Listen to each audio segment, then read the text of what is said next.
இருக்கக்கூடிய ஒரு ரீடிங். அதாவது மெதுவாக உங்களை கண்களை மூடிக்கோங்க. உங்களுடைய கண்களை உங்களுக்காகவே ஏங்கி இன்றைக்கி செத்து செத்து பிழைச்சி கொண்டிருக்க உங்கள் நபருடைய எனர்ஜி மட்டுமே இன்றைக்கி நாம் ரீடிங்கில் உணர போகிறோம். அவர்களுடைய மனதில் என்ன மாதிரி விஷயங்கள்லாம் இருக்குது, அவங்க உங்ககிட்ட என்னன்னு சொல்லணுமென்று நினைக்கிறாங்க அப்படின்றத தான் இன்றைக்கி ரீடிங்கில் பார்த்து தெரிஞ்சு கொள்ள போகிறோம். ஸோ அதுக்கு முதல்ல உங்களுடைய கண்களை மூடிக்கோங்க. ஓகே, ஸோ கண்களை மூடிக்கொண்டீங்கன்னா உங்களோட நபர்களோட எனர்ஜியை நீங்கள் ரொம்ப லைவாகவே தெரிஞ்சு கொள்ளக்கூடியதாக இருக்கும். ஓகே, ஸோ நம்ம ரீடிங்குள்ளே போகலாம்.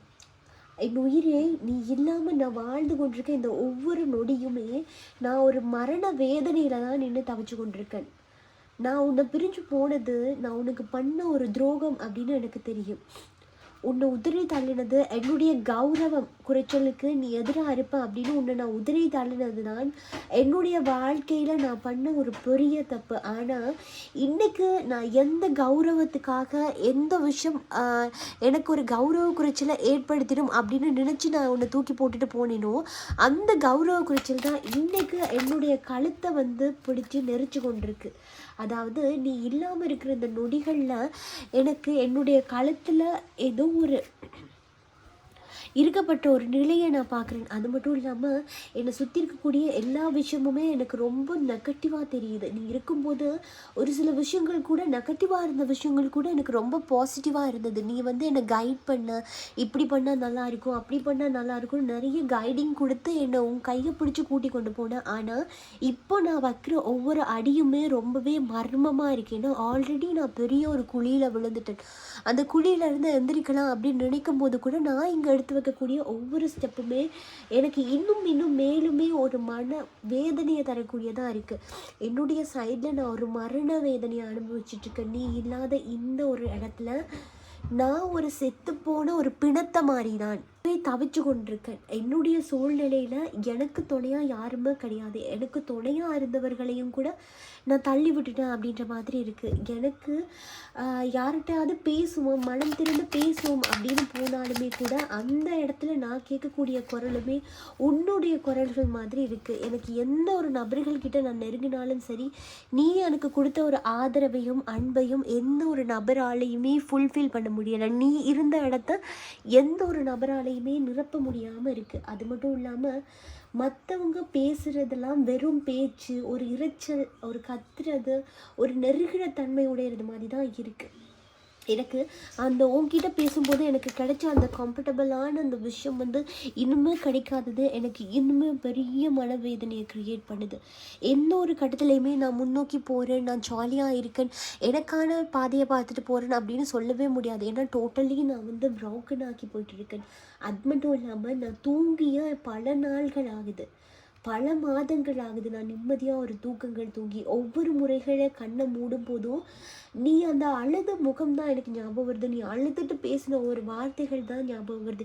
இதுக்கு முதல்ல எனக்கு இந்த மாதிரி விஷயங்கள் ஆழ்மனதுக்கு அடியில் தான் இருந்ததே ஒழிய அந்த மிகப்பெரிய ஒரு தாக்கத்தை க்ரியேட் பண்ணலை. இப்போது ஒவ்வொரு விஷயமுமே மிகப்பெரிய ஒரு தாக்கத்தை க்ரியேட் பண்ணுது. ஏன்னா டோட்டலி நான் என்னுடைய லைஃப்பில் கூட நான் தகர்ந்து போயிருக்கேன், உடஞ்சி போயிருக்கேன்.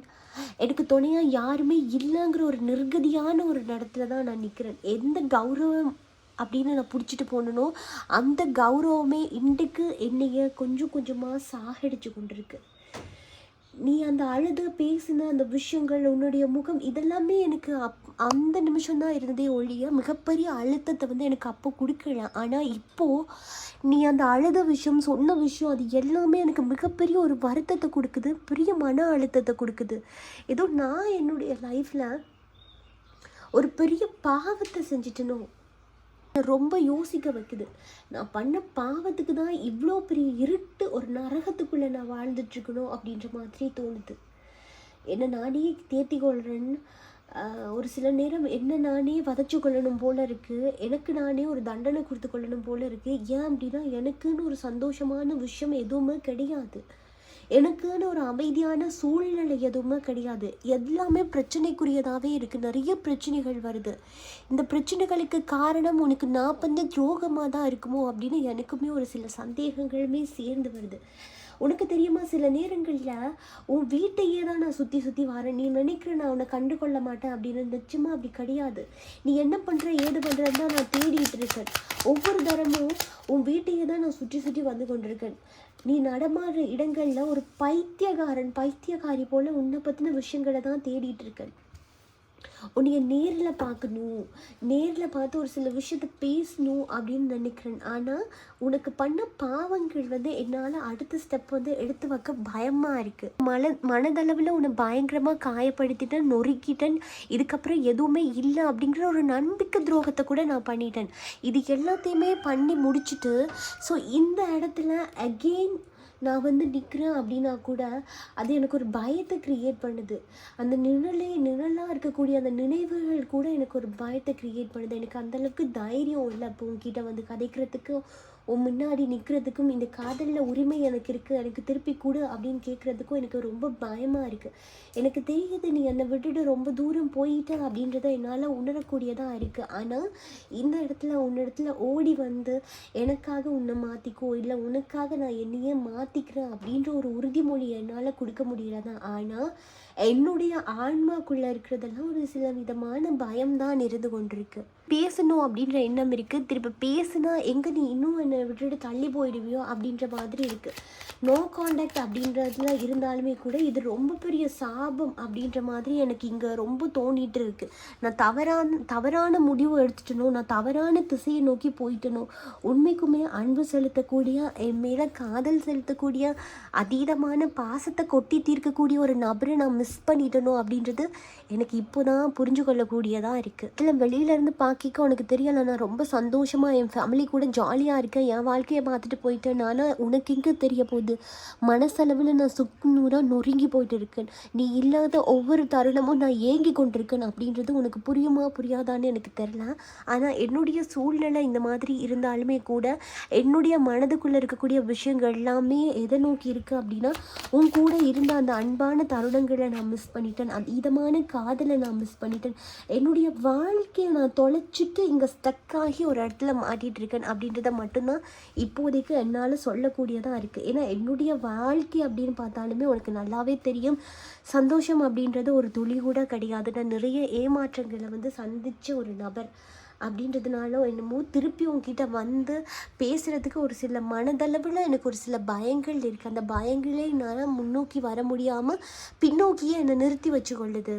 சார்ந்த நபர்களே, நான் நபர்கள்ட்ட போய் கேட்குறேன், உன்னை சார்ந்திருக்கக்கூடிய நபர்கள்ட்ட உன்னை பற்றி கேட்குறேன். அவர்கள்லாம் சொல்கிற விஷயம் என்ன அப்படின்னா ரொம்பவே தவறுதலான ஒரு விஷயமா இருக்குது, தப்பான ஒரு விஷயத்தை தான் எனக்கு சொல்கிறாங்க. ஸோ அப்போது ஓகே அப்படின்னு உனக்கு சம்மந்தமே இல்லாத ஆள் மாதிரி நான் அந்த விஷயத்தை கேட்டுக்கொள்கிறேன். ஏன்னா நான் ரீசெண்ட்லி கேள்விப்பட்ட அவ்வளோ விஷயமுமே உன்னை பற்றின தவறான ஒரு எண்ணங்கள் தான், தவறான ஒரு விஷயங்கள் தான். நான் அதை கேட்டுட்டு இருக்கும்போது என்னதான் நான் உன்னை விட்டு பிரிஞ்சுட்டே இருக்கேன் அப்படின்னாலுமே கூட உள்ளுக்குள்ளே உன்னை பற்றி கேள்விப்படுற ஒவ்வொரு விஷயங்கள்லையும் நான் நொறுங்கி போயிடுறேன்.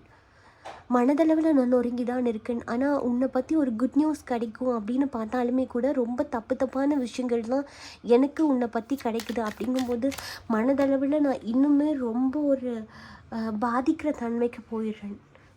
மனசுக்குள்ளே இருக்க எல்லாத்தையும் தூக்கி போட்டுட்டு உன் கூட ஒரு நியூ பிகினிங் பண்ணணும், முன்னோக்கி போகணும் அப்படின்ற ஒரு எண்ணம் தான் இருக்குது. ஆனால் சில சமயங்கள் முடிஞ்சிடுச்சு அப்படின்னு விட்டுலாமோன்னு தோணுது. ஏன்னா உனக்கு நியூ பார்ட்னர் கிடச்சிட்டாங்களோ, உண்மைக்குமே கிடச்சிட்டாங்களா, நீ வேறு யாராவது விரும்புகிறியா, அதனால தான் நான் கொடுத்த நியூஸ்க்கு கூட நீ இன்னும் ஒரு பதில் கொடுக்காமல் இருக்கிறியா?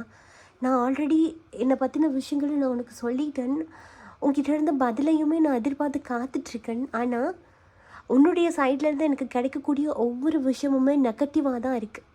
நீ இன்னொரு நபர் கூட கமிட் ஆகிட்டியோ அப்படின்றது எனக்கு இன்னும் வரைக்கும் கன்ஃபார்ம் பண்ண முடியாமல் இருக்குது. ஒரு சில சந்தேகங்களும் நான் கேள்விப்படுற விஷயங்களும் உனக்கு இன்னொரு நபர்கள் கூட ஒரு தொடர்பு இருக்குது அப்படின்ற மாதிரி, இது எந்த அளவுக்கு உண்மை அப்படின்றது எனக்கு தெரியாது. இந்த இடத்துல நான் கோபதாபத்தில் அங்கால உன்னை விட்டுட்டு போனேன் தான். ஆனால் நீ போனதுலேருந்து ஒவ்வொரு செகண்டும் ஒவ்வொரு தருணங்களும் நான் வருத்தப்படாத நாளே கிடையாது. மிஸ் பண்ணிட்டேன் அப்படின்ற வருத்தம் எனக்கு இன்னும் வரைக்கும் இருக்குது. ஆனால் இந்த பிரிவை பயன்படுத்தி நீ என்னை விட்டுட்டு ரொம்ப தூரம் போயிட்டியோ, திருப்ப நான் கூப்பிட்டா கூட திரும்பி வர முடியாத அளவுக்கு போயிட்டியோ அப்படின்ற மாதிரி தான் இருக்குது. நான் கேள்விப்படுற விஷயங்கள்லாம் உண்மையாக இருக்கக்கூடாது அப்படின்னு நான் இறைவனை வேண்டிக்கொள்கிறேன். நீ இல்லாத இந்த உலகத்தில் எனக்கு எந்த பொருளுமே இல்லை, ஒரு சந்தோஷமுமே இல்லை, அதே மாதிரி எனக்கு எந்த ஒரு தேவையும் கூட கிடையாது. நான் பண்ண விஷயத்துக்கு உன் காலடியிலே விழுந்து மண்டிக்கிட்டு அழணும்னு நினைக்கிறேன். என் பாவம் அப்பவும் தீருமான்னு தெரில, ஒரு மன்னிப்பு கேட்டாலும் இது சரியாக போகிற விஷயமானு எனக்கு தெரில, மாறி போகுமான்னு தெரில. இந்த இடத்துல உன் முகத்தை ஒரு தடவை பார்க்கணுன்னு நினைக்கிறேன். உன் கூட சில தனிமையான விஷயங்கள்லேருந்து மனம் விட்டு பேசணும் அப்படின்னு நினைக்கிறேன். இந்த பேசுகிறதுக்கான சாத்தியக்கூறுகள் அகெயின் அமைகிறதுக்கான வாய்ப்பு இருக்காலாம் எனக்கு தெரியாது. ஏன்னா நீ ரொம்ப தூரம் போயிட்டல, நானுமே எங்கால ரொம்ப தூரம் வந்துட்டேன். இந்த இடத்துல முடிஞ்சிருச்சு அப்படின்னு சொல்லி என்னுடைய வாழ்க்கையை பார்த்துட்டு போயிடலாம் அப்படின்னு இருந்தாலுமே கூட மனதுக்குள்ளே ஏதோ ஒரு இனம் புரியாத ஒரு பாரம். ஒரு வார்த்தையாவது பேசிடலாமே, ஒரு தடவையாவது ஒன்று பார்த்துடலாமே, ஒரு தடவை நீ அழுது கண்ணீர் விட்டதுக்காக ஒரு பதில் சொல்லிடலாமே அப்படின்னு என்னுடைய மனம் ஏங்கி கொண்டிருக்கு. மனதார நான் ஆசைப்படுறேன் உன்கிட்ட கதைக்கணும் அப்படின்னு.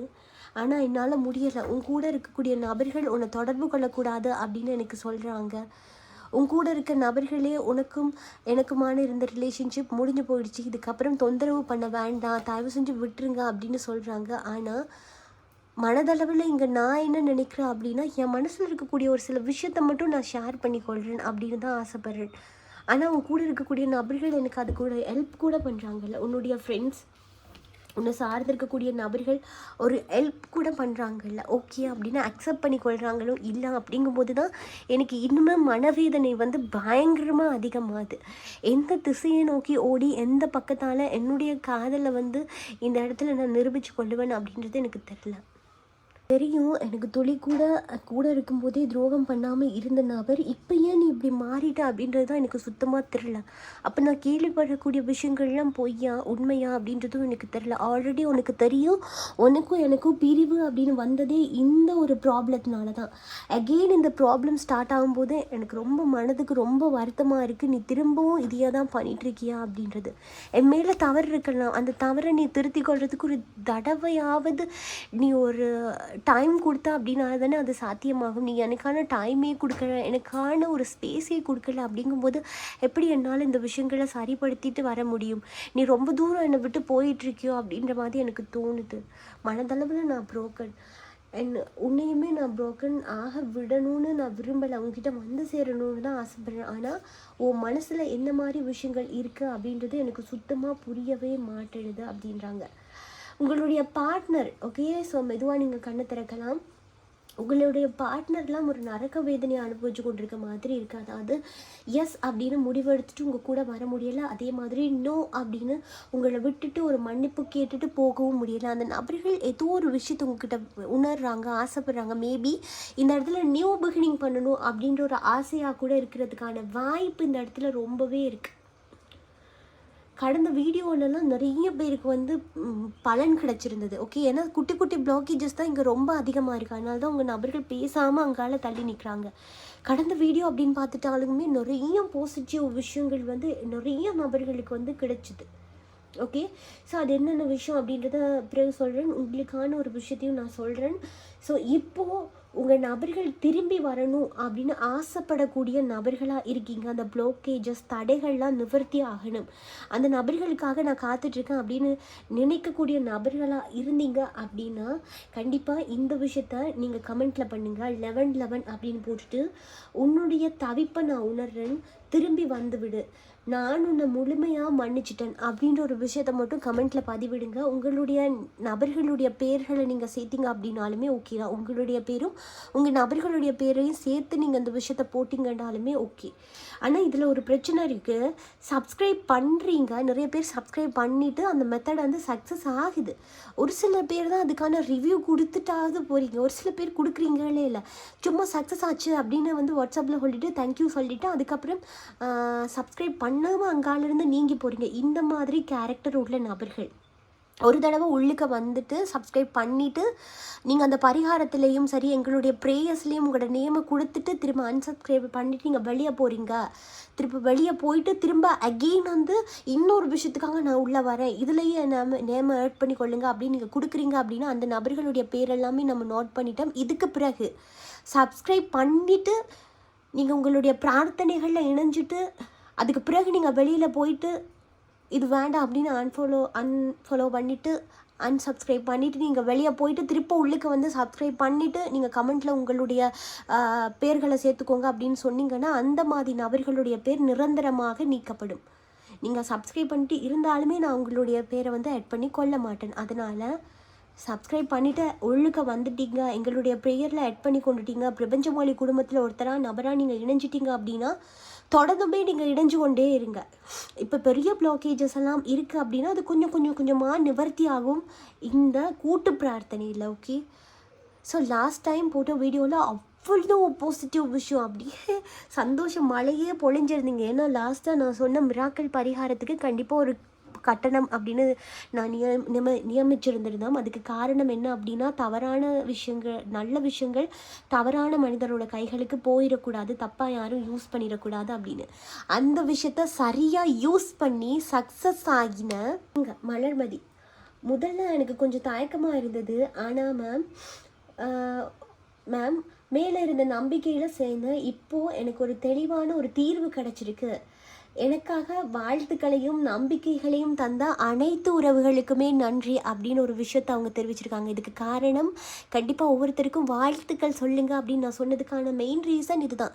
நீங்கள் ஒருத்தர் இது பிரபஞ்ச மொழிங்கிறது நம்ம எனர்ஜியால் தான் உருவாகியிருக்கோம் இந்த குடும்பம். ஓகே, ஸோ அப்போ ஒருத்தருக்கு ஒருத்தர் கனெக்ட் ஆகி இருக்கும்போது கண்டிப்பாக ஒருத்தருக்கு நல்லது நடக்குங்கும் போது இன்னொருத்தருக்குமே கண்டிப்பாக சக்ஸஸ் நடக்கும். அடுத்த கமெண்ட், திவ்யா சிஸ், நேற்று நைட் தான் இந்த 1 day மெத்தடை பண்ணேன். இன்றைக்கு மார்னிங் நான் எதிர்பார்க்காத கால் வந்துடுச்சு. எதிர்பார்த்த கால் வந்துடுச்சு. நிஜமாவே மிராக்கள் தான். 1000 rupees ஒர்த்தான விஷயம். தேங்க்யூ சிஸ்டர் அப்படின்னு சொல்லியிருந்தாங்க.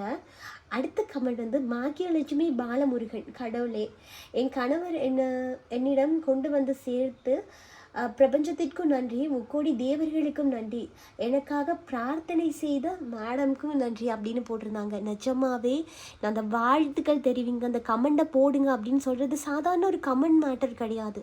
நீங்கள் அதை ஃபீல் பண்ணி போடும்போது இங்கால நான் கூட்டு பிரார்த்தனை பண்ணும்போது அதில் உங்கள் நேம் யூஸ் பண்ணும்போது அதுக்கான பாசிட்டிவ் வைப் வந்து கண்டிப்பாக விழும். நீங்கள் காதல்லே இருக்கிறீங்க அப்படின்னா கூட அந்த காதலில் ரொம்ப ஸ்ட்ராங்கான வலுவான ஒரு நம்பிக்கையை உருவாக்கக்கூடிய மாதிரி அடுத்த கட்டத்துக்கு நகரும். ஓகே, ஸோ அடுத்த கமெண்ட் வந்து, மேடம் அவங்க வந்துட்டாங்க மேடம், மிகவும் சந்தோஷமாக இருந்தது. இப்போது உங்களுக்கு நன்றி சொல்லுவேன் 5 மாதம் பேசவில்லை, அவங்களே தானாக வந்தாங்க வீட்டுக்கு எனக்கு மிகவும் சந்தோஷமாக இருந்தது, பிரபஞ்சத்துக்கு நன்றி அப்படின்னு சொல்லியிருக்காங்க. ஓகே, ஸோ அடுத்த கமெண்ட், திவ்யா சிஸ், நேற்று நைட்டு தான் இந்த 1 day மெத்தடை யூஸ் பண்ணேன். இன்றைக்கு மார்னிங் நான் எதிர்பார்த்த கால் வந்துடுச்சு. நிஜமாவே மிராக்கள் தான் மேம், ஒர்த்தான விஷயம். Thank you sister. இது முதல்ல போட்டிருந்த கமெண்ட். ஓகே, ஸோ இப்போது அடுத்த கமெண்ட் வந்து, நிறைய இடத்துல காசு வேஸ்ட் பண்ணிட்டேன், ஆனால் உங்கள் மெத்தட் ரொம்ப சிம்பிளாக சூப்பராக இருக்குது, மனசுக்குள்ளே ஒரு பெரிய நிம்மதி கிடச்சிருக்கு, தேங்க்ஸ் அ லாட் சிஸ்டர் அப்படின்னு சொல்லியிருந்தாங்க. ஸோ அடுத்தது திவ்யா மேம் சொன்ன மாதிரி 24 ஹவர்ஸ்க்குள்ளேயே ஒரு மிராக்கிள் நடந்துருச்சு, உங்கள் மேனிஃபெஸ்டேஷன் மெத்தட் நிஜமாவே பவர்ஃபுல் அப்படின்னு கொடுத்துருந்தாங்க. அடுத்தது, மேம் மெத்தட் கற்றுட்டேன், நேற்று நைட் பண்ணேன், இன்றைக்கி காலையில் எனக்கு ஒரு பாசிட்டிவ் குட் நியூஸ் வந்துடுச்சு, ரொம்ப நன்றி மேம் அப்படின்னு சொல்லியிருந்தாங்க. ஸோ அடுத்த விஷயம், ஐம் ஷாக்ட் மேம், 1000 பே பண்ணி மெத்தட் கேட்டு 5 மணி நேரம்தான் ஆகுது, அதுக்குள்ளேயே ஒரு மேஜிக் நடந்துச்சு, சொன்ன மாதிரியே ஒர்க் ஆகுது, யூ ஆர் கிரேட் சிஸ் அப்படின்னு போட்டிருந்தாங்க. ஸோ இதெல்லாம் சாதாரணமான விஷயங்கள் கிடையாது. மெத்தட் வந்து ப்ராப்பராக ஃபாலோ பண்ணி சக்ஸஸ் பண்ணிக்கொண்ட நபர்கள். நான் இதுக்கு தான் சொல்கிறேன், கமெண்ட்டில் வந்து தெரிவிங்க, உங்களுடைய அந்த விஷயங்களை ஆழ்ந்து தெரிவிங்க. அது கூட்டு பிரார்த்தனை நடக்கும்போது ஒர்க் ஆகும்.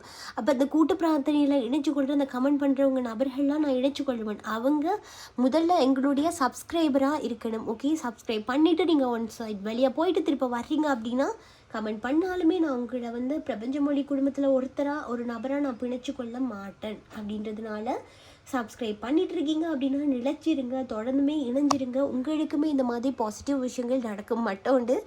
ஸோ உங்களுக்குமே இந்த மாதிரி விஷயங்கள் நடந்துருச்சு, கிடச்சிருச்சு, பிரார்த்தனை வந்து சக்ஸஸ் ஆயிடுச்சு அப்படின்னா தயவு செஞ்சு ரிவ்யூ போடுங்க. அது நம்பிக்கையே இல்லாமல் இருக்கக்கூடிய அந்த பார்த்துட்டு இருக்க ஒரு சிலருக்கு ஒரு நம்பிக்கை தரக்கூடிய மாதிரி இருக்கும்.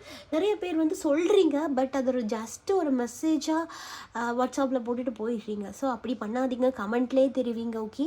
ஸோ அப்போ அதை படித்து பார்க்குற ஒரு சில நபர்களுக்கும் நம்பிக்கை ஊற்ற மாதிரி இருக்கும். அப்போது இன்றைக்கு கமெண்ட்டில் நீங்கள் என்ன பண்ணுறீங்க அப்படின்னா, உன் தவிப்பை நான் உணர்ந்தேன், திரும்பி வந்துவிடு, உன்னை நான் முழுமையாக மன்னித்து விட்டேன் அப்படின்னு போட்டுருங்க. சொல்கிறேன், கமெண்ட் அப்படின்றது சாதாரண விஷயம் கிடையாது. இது ஒரு ஆற்றல் தளம், அதாவது energy portal.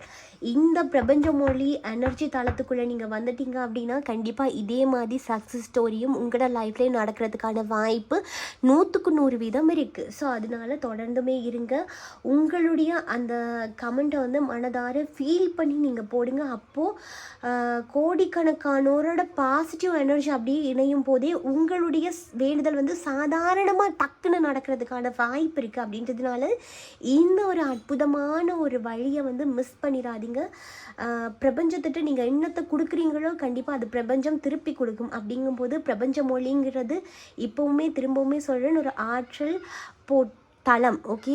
So energy portal, அதை வந்து மிஸ் பண்ணிக்கிறாதீங்க. இதே போல் இன்னும் ஒரு ரீடிங்கில் நானும் உங்களை சந்திக்கிறேன். அது வரைக்கும் உங்களிடமிருந்து விடைபெறும் நான் திவ்யா. பாய் டீச்சர்.